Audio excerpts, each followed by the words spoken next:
Vincent Pinchot, bienvenue à On n'est pas du monde. Merci beaucoup, Antoine. Je suis heureux d'être ici. Plaisir partagé. Tu as sorti il y a quelques semaines ton premier livre, Entre Oui, foi et raison, publié chez Novalis. C'est un livre sous forme de dialogue où il y a justement une discussion entre un croyant et un non-croyant. Comment ça s'est passé, le processus de rédaction? bien, c'est un processus qui finalement commence bien avant la rédaction parce que qui est le croyant, qui est l'incroyant, eh bien, c'est moi-même. À la base, les deux, c'est T'as Dr. Jekyll et Mr. Hyde en toi. absolument. Dans mon propre parcours personnel, bon, j'ai déjà été, lorsque je faisais mes études en sciences politiques, en philosophie, ce qu'on pourrait qualifier d'un athée militant. Là, j'étais vraiment pas juste de m'estiner sur Internet comme on le fait aujourd'hui. Il y avait même des conférences de pasteurs qui venaient à l'Université de Montréal. J'étais allé crasher leur affaire. En tout cas, Ça m'intéresse. mais écoute, parce que j'avais déjà une certaine connaissance quand même de la Bible et puis mais vraiment que je lisais là, dans l'optique de bien connaître ses ennemis. Et puis, je me rappelle, c'est une conférence qui s'appelait « Dieu sans la religion ». C'est un pasteur qui venait nous montrer, essayer de nous convaincre que la religion n'était pas nécessairement quelque chose de rébarbatif ou marqué par l'oppression. Et puis, moi, je suis monté sur scène, puis je suis allé lui lire, j'ai pris sa Bible, puis je suis allé lui lire les passages les plus tordus par rapport à on doit obéir à toute autorité humaine dans Romains chapitre 13 et tout ça, pour essayer de montrer aux gens, non, regardez ce qu'il vous dit là. On veut vous soumettre. On veut vous soumettre, exactement. Lui était resté là. Puis aujourd'hui, ben là, j'en ris, mais j'ai envie de dire, ce parcours-là du croyant, de l'incroyant, je pars de là. Un peu comme Saint Paul, on dirait que le Seigneur, dans son sens de l'humour, est allé chercher le plus tannant pour en faire son plus utile serviteur. Inutile dans mon cas. Mais suite à ça, bon, mon parcours, quand même, les études amènent une certaine maturité. Donc, après ça, je me suis réintéressé à la chose religieuse, mais avec un autre regard. Et l'incroyant que j'étais, bien, tout ce temps-là, il y avait un dialogue avec un croyant qui commençait à s'installer. Puis là, bon, j'étais... Ça, c'est un peu curieux, là, mais l'Université de Montréal étant à côté de l'Oratoire Saint-Joseph, j'étais un athée affirmé, et qui allait, bon, voir les gens à la messe, mais tu sais, qui restait en arrière, un peu les bras croisés, en se disant, check-les, là, les gens qui vont là par ignorance, parce que bien sûr, la foi est une forme d'ignorance. C'est ce Fait que que je tu me disais à rentrais dans l'époque. l'oratoire juste pour mépriser les gens? Absolument. Wow! Et puis après ça, je suis allé, bon, m'acheter un chapelet, puis je me dis, ben c'est quand même un objet patrimonial et tout ça. OK. Après, je me suis mis à apprendre les prières. Par culture générale, du moins, c'est ce que je voulais me faire croire. Ben Puis là, j'étais non. rendu un athée qui allait à la messe, qui priait le chapelet à tous les soirs, mais un athée somme toute. Aïe, aïe. Comme quoi, la dissonance cognitive peut aller assez loin. Ben ouais, on a reçu toutes sortes de gens ici dans les dernières années, mais un spécial comme ça, pas souvent. Ouais, c'est ça. Fait que vraiment, ce dialogue-là, il est clairement inscrit à l'intérieur de À toi. l'intérieur de depuis moi-même, longtemps. avant même que je commence, comme je dis, la rédaction. Puis, Ouais. quelque part, c'est une manière de faire la paix avec moi-même, de faire le ménage dans... Ben, c'est des questions qui continuent encore je ne vais pas dire à me tourmenter, mais à Ouais. m'habiter, du moins. Par exemple, quel genre de questions? Ben, toutes les questions qu'il peut y avoir par rapport, aussi fondamentales que ça puisse paraître, à la nature de la foi et, un peu comme le veut le titre de mon livre, « Entre foi et raison », c'est-à-dire c'est quoi la place de la foi dans notre vie? Autant par rapport à nos réflexions, c'est-à-dire est-ce que l'on doit fonder notre action, est-ce que l'on doit fonder notre vie sur quelque chose qui, ultimement, ne peut pas être, disons, prouvé de manière rationnelle, ou est-ce qu'au contraire, ça le peut? Pour moi, c'est encore des questions qui m'habitent. Et puis, comme on le dit, ma foi n'est plus ébranlée, mais ma foi est quand même encore bien remuée. Et je pense que pour qu'une... Comment dirais-je? Parfois, le doute, parfois ces questionnements-là, c'est comme le courant dans un cours d'eau. Ça évite que l'eau devienne stagnante et à la Ouais. limite un peu nauséabonde. Eh bien, je pense que les questions, parfois difficiles, qui peuvent confronter notre foi, c'est ce qui garde notre foi En mouvement. en mouvement et de par le fait même, donc, vivante. Ouais. Est-ce que tu as eu l'occasion de discuter avec des non-croyants ou des incroyants, pour reprendre le terme que tu utilises, là, durant la réflexion, la rédaction de ce livre-là? Est-ce que tu as eu des vrais dialogues, des vraies discussions qui ont alimenté la discussion dont on parle? Absolument, avec des proches, parfois des... puis c'est ça un peu le problème, c'est que le dialogue à moins que ce soit des proches vraiment de confiance qui sont prêts à s'ouvrir, reste souvent en superficialité. On a tendance à dire, surtout au Québec où on n'aime pas la chicane, Ouais. qu'on ne parle pas de religion, on ne parle pas d'argent, on ne parle pas de politique à table. Et donc, souvent, c'est juste des remarques insidieuses et on se retire avant que ça dégénère. Tu sais. Puis la laïcité telle qu'elle est comprise, en tout cas, chez bien des gens, c'est fais tes petites affaires de ton côté. On place la foi, la spiritualité, la religion dans la sphère privée. Privé, Il ne faut c'est- surtout pas que ça fasse partie de l'univers public. Oui, James? Mais je pense qu'un élément aussi qui contribue à ce phénomène-là, c'est que, puis là, ça rejoint ton aspect raison, mais on a cette idée aussi que les croyances ou les phénomènes, les trucs de foi, on ne peut pas en discuter rationnellement. Ça vient en opposition. Oui, presque. c'est quelque chose de privé auquel on adhère juste personnellement. Puis donc, ils n'ont qu'un élément rationnel. Donc, pourquoi est-ce qu'on en discutera ensemble aussi? Les goûts et les couleurs ne se discutent pas. Exactement. La religion non plus. On fait de la religion une préférence, puis ça, c'est très propre au libéralisme tel qu'on l'entend. C'est-à-dire, on a des individus, les individus ont des préférences, et leurs préférences, ils n'ont pas à les justifier. Et ça, dans toutes les sphères de leur vie, on dirait que la religion vient à faire partie de ça. C'est un choix personnel. Ouais. Moi, dans mon propre processus de conversion, je n'ai pas l'impression d'avoir choisi ma foi, choisi ma religion. C'est-à-dire, j'étais moi-même devant un grand panorama. Je partais de rien. Je n'ai pas été baptisé à la naissance, je n'ai pas eu d'éducation religieuse à proprement dite. Et c'est seulement après avoir même lu, je disais une première lecture naïve de la Bible, mais après j'ai lu le Coran, les Gathas, les Upanishads, la Bhagavad Gita, tous les grands textes sacrés. J'avais l'étalage devant moi, j'aurais pu choisir. T'avais le buffet au complet. J'avais le buffet au complet, mais finalement, j'ai pas l'impression d'avoir choisi. J'ai l'impression que d'avoir été choisi, c'est-à-dire que cette parole-là, que ce discours-là, cette foi-là m'était adressée. Et c'est pas moi qui est allé la chercher, c'est elle qui est venue quelque part me chercher là où j'étais. Mm-hmm. Vincent Pinchot, c'est un dialogue où il y a des questions qui sont posées de part et d'autre, des réponses. Tu le dis d'entrée de jeu dans l'introduction, c'est des archétypes, là, tes personnages là, que tu mets en scène dans ce dialogue-là. Il y a le croyant, l'incroyant, qui condense, on pourrait dire, là, des positions assez communes ou assez entendues de part et d'autre là, chez les deux groupes. C'est quoi les questions fréquentes là, que les gens posent, justement, quand on réussit à dépasser cette superficialité-là? Après, on ira de l'autre côté, du côté du croyant, là, mais commençons par l'incroyant. Qu'est-ce qui titille les gens? Qu'est-ce qui les chicote? Puis bon, la structure de mon livre, justement, j'ai essayé de classifier un peu toutes ces questions-là. La première partie, c'est-à-dire toutes les questions qui ont rapport à Dieu, le fait de croire en Dieu de manière un peu plus métaphysique, de manière un peu plus abstraite. Ensuite vient la deuxième section de mon livre qui a trait à la religion, un peu comme phénomène de société. Mm-hmm. Et après, les questions plus propres à des articles de la doctrine chrétienne, du dogme chrétien. Mais vraiment, aujourd'hui, au Québec, ce qui accroche le plus, c'est pas tant les questions de l'existence de Dieu par rapport à la raison ou des arguments philosophiques là, serrés, tissés. Quand on parle à des gens dans la rue, c'est du vécu concret. C'est des blessures. Souvent, donc, c'est plus la section centrale, la religion, qui a été, au Québec, souvent un vecteur d'oppression réel ou perçu. Donc, on ne peut pas faire l'économie, par exemple, de tous les scandales ayant trait aux abus sexuels du clergé.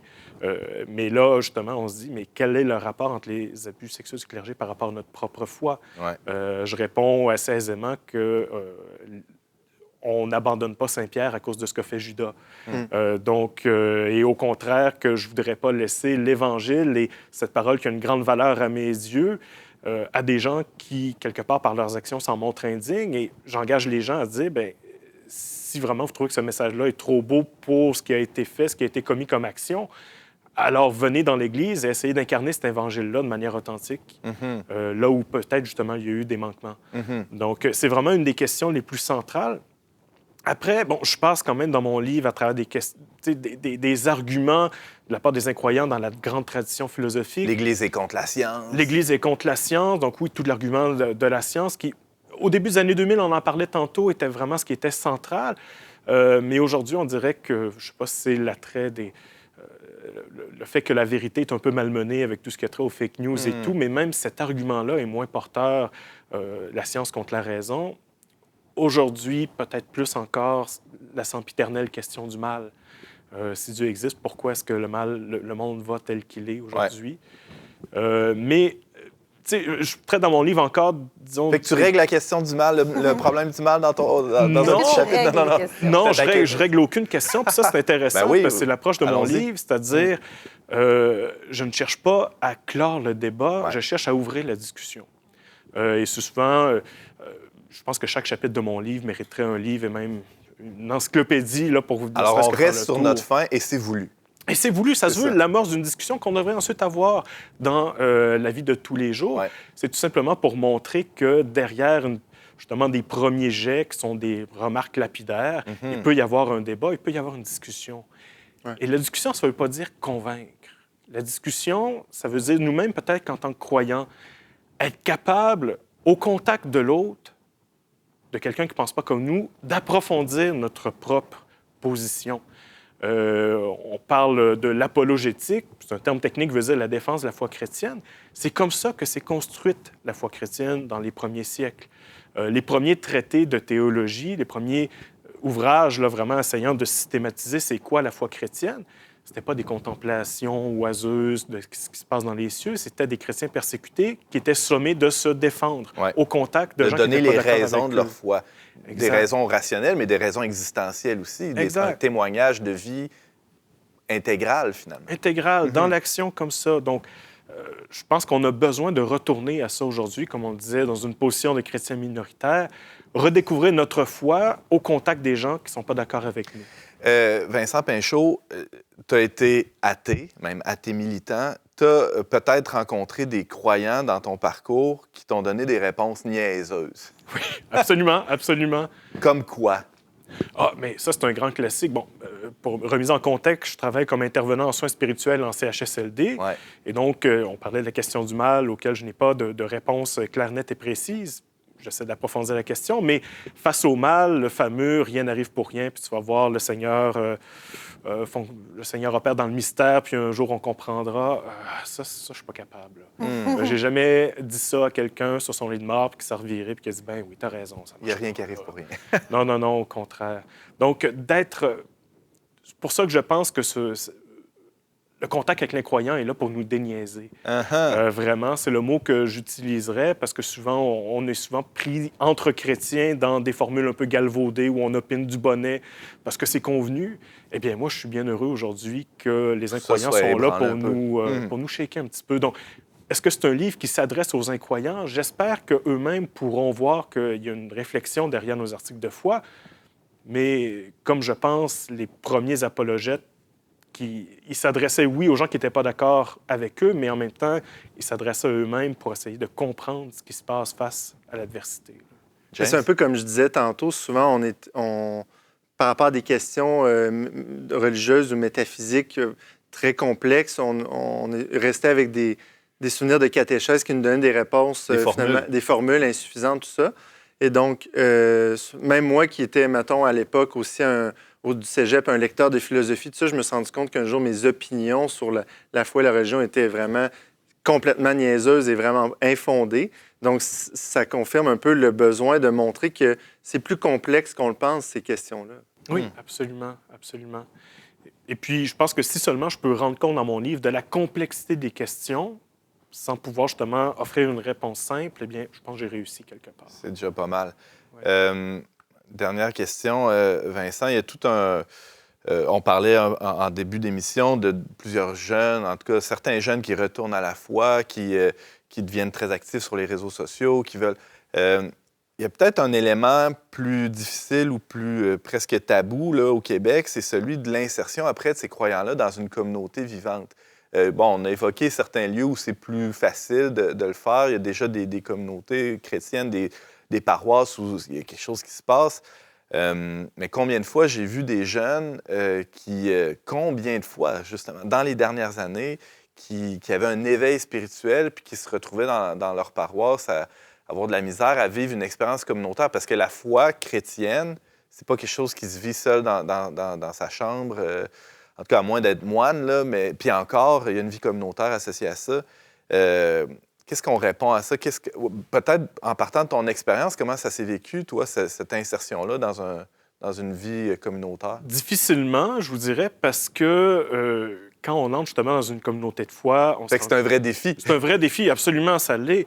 Parce qu'on se rend compte que, par exemple, la prédication qui peut être offerte en Église, les homélies, les sermons, s'adressent à des gens qui sont déjà d'accord. Et donc, parfois, ils se répètent des lieux communs. Moi, j'ai vraiment pour intime conviction, et c'est peut-être ce à quoi ce livre-là veut participer, que toute homélie, toute prédication, tout partage, même dans l'Église, devrait être apologétique. C'est-à-dire s'adresser aux croyants devant nous comme s'ils étaient incroyants quelque part. Comme s'ils avaient besoin de se convertir continuellement. Continuellement, aussi. exact. Puis c'est le cas, et c'est le cas. Oui. Donc, de ne pas, comme on le veut l'expression en anglais, là, prêcher à la chorale, mais vraiment de prêcher à des gens qui, en rentrant à l'Église, c'est pas parce que tu t'assois sur un banc d'église et que tu communies que tu n'as plus de doutes, que tu n'as plus de questionnements. Et donc, que tu vis pas de souffrance aussi. Et que tu vis pas de souffrance. Et puis, comme nos questionnements sont continuels, comme nos questionnements sont les bienvenus, la conversion aussi doit être continuelle. Et donc, se confronter quotidiennement aux questions des incroyants et espérer même qu'il y en a quelques-uns qui vont rentrer dans l'Église et que ce qu'on pourra leur dire viendra les toucher, je pense que c'est ce dont on a besoin pour créer justement cette communauté qui intègre des gens venus de l'extérieur. Toute prédication devrait être apologétique. C'est intéressant, ça. Oui, il y a des sondages qui montraient, par exemple, aux États-Unis, toute la croyance dans la présence réelle dans l'Eucharistie, qui est un élément central de la foi catholique, que la majorité des catholiques n'y croyaient même pas. Donc, on va communier, mais c'est ça, on se rend compte que c'est ça, il y a un enseignement, une catéchèse de la foi qui doit se faire, même à ceux qui sont pas là depuis longtemps. J'avais vu des données aussi il n'y a pas longtemps où on voyait qu'il y a plusieurs personnes qui ont cessé de fréquenter l'Église, pas parce que... Oui, certains, oui, à cause des abus puis de ce que ça représente, mais pour plusieurs, c'était à cause de l'insignifiance de ce qui se passait là. C'est-à-dire, il se passe des choses en avant, ça n'a pas vraiment de lien avec ma vie, là, ce qui est dit là, puis... Donc, il n'y a pas de résonance. C'est un peu ce que tu rapportes, oui. Vincent. Le manque d'authenticité est derrière les raisons qui peuvent justifier justement l'incroyance. Au-delà des arguments rationnels et philosophiques et tout ça, il y a une recherche d'authenticité, une recherche en tant qu'individu de savoir qui je suis et donc de refuser en même temps ce que l'on perçoit comme étant un conformisme. Et justement, derrière les fadaises que l'on pouvait rencontrer à l'Église où tout le monde semble répéter la même chose sans même savoir ce dont il est question, ça peut être rebutant lorsqu'on veut, dans un monde qui, à travers la technologie, a tendance à uniformiser les choses, où on se sent un peu comme un rouage dans la machine. On veut chercher un endroit où on est pleinement nous-mêmes et malheureusement, l'Église n'est pas toujours ce lieu-là, à moins justement de permettre d'être ce lieu-là. Donc, plutôt, on a tendance, puis on remonte presque au premier récit de la Genèse, à vouloir être soi-même son propre Dieu et à se refuser à toute autorité, et de pouvoir montrer aux gens que même dans l'Église, ça peut être un lieu dans lequel on peut se découvrir soi-même et même être pleinement soi-même au contact de Dieu, plutôt que de laisser Dieu prendre la place de qui on est et de nous réduire à rien. Ouais, c'est ça. Ça, je pense que ça pourrait peut-être venir toucher les gens, là. Vincent Pinchot, je rappelle que ton livre « Entre foi et raison » est sorti en février dernier chez Novalis, donc c'est tout frais. 12 discussions pour parler de Dieu sans s'énerver, joli sous-titre. Merci beaucoup d'avoir été avec nous pour nous en parler. Je suis heureux d'être ici.